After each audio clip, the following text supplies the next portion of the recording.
இன்ஸ்டால வீடியோ போடுற பாதி பேரு இந்த அவுட்ஃபிட் போடுங்க நல்லா இருக்கும், அந்த அவுட்ஃபிட் போடுங்க நல்லா இருக்கும்னு சொல்லுவாங்க. ஏன் நானே அப்படிதான் பண்ணிட்டு இருக்கேன். உனக்கெல்லாம் வெக்கமே இல்லையாடா?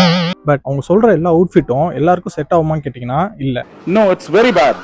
அவங்க அவுட்ஃபிட்டை மட்டும் தான் சஜஸ்ட் பண்றாங்களே தவிர அதுக்கு பின்னாடி எதை வச்சு அது பில்ட் பண்றாங்கன்னு சொல்றது கிடையாது. நான் சொல்ற இந்த 6 விஷயம் உங்களுக்கு தெரிஞ்சா போதும், நீங்க எந்த ஒரு இன்ஃப்ளூயன்சரையும் பார்க்க தேவையில்ல, உங்க அவுட்ஃபிட்டை நீங்களே டிசைன் பண்ணலாம். ஸோ நம்பர் 1 வந்து ஃபிட். 50% ஆஃப் ப்ராப்ளம் வந்து உங்க ஃபிட் நீங்க ரெடி பண்ணாலே சரியாயிடும். நம்பர் 2 வந்து கலர் தியரி. சூஸ் பண்ற அவுட்ஃபிட்டோட கலர்ஸ் வந்து ரொம்ப இன்ஃப்ளூயன்ஸ் பண்ணும், அது ரொம்ப முக்கியமான ஒரு விஷயம். நம்பர் 3 வந்து பாடி ப்ரொபோர்ஷன்ஸ். அவன் போட்ட அவுட்ஃபிட் அதே மாதிரி நான் போட்டா எனக்கு செட் ஆகல, ஏன் அப்படின்னா இந்த பாடி ப்ரொபோர்ஷன் தான். நம்பர் 4 வந்து ஃபேப்ரிக் அண்ட் டெக்ஸ்டர். ஒரு விதமான ஃபேப்ரிக் வச்சு ஒரு அவுட்ஃபிட் கிரியேட் பண்ணாதான் நல்லா இருக்கும் பார்க்க. அண்ட் எல்லா ஃபேப்ரிக்கும் எல்லா சீசனும் நம்மளால போட முடியாது. நம்பர் 5 வந்து எசென்ஷியல்ஸ். பேசிக்கா ஒரு வார்ட்ரோப்ல தேவையான சில பொருட்கள்லாம் இருக்கு. ஸோ அது கண்டிப்பா நீங்க கலெக்ட் பண்ணி வச்சிருக்கணும். அண்ட் நம்பர் 6 வந்து இந்த பொருள் எல்லாம் வச்சு நீங்க எப்படி ஸ்டைல் பண்றீங்கன்ற ஒரு கிரியேட்டிவிட்டி உங்களுக்கு தேவை. 5 விஷயத்தை கம்பைன் பண்ணி இந்த ஒரு 6 விஷயம் நீங்க மைண்ட்ல வச்சுக்கிட்டீங்கன்னா நெக்ஸ்ட் டைம் நீங்க எந்த ஒரு இன்ஃப்ளூயன்ஸரும் பார்த்து அதே அவுட்ஃபிட் ட்ரை பண்ணி ஏன் எனக்கு செட் ஆகலன்னு சொல்லி கவலைப்பட வேணாம். அண்ட் நீங்க உங்களோட ஓன் ஸ்டைலையும் உங்க ஓன் அவுட்ஃபிட்டை நீங்க கிரியேட் பண்ணலாம். இந்த மாதிரி வேல்யூபிளான கான்டென்ட் வேணும்னா மறக்காம நம்ம பேஜை ஃபாலோ பண்ணி வச்சுக்கோங்க. And see you in the next video. Until then, peace out.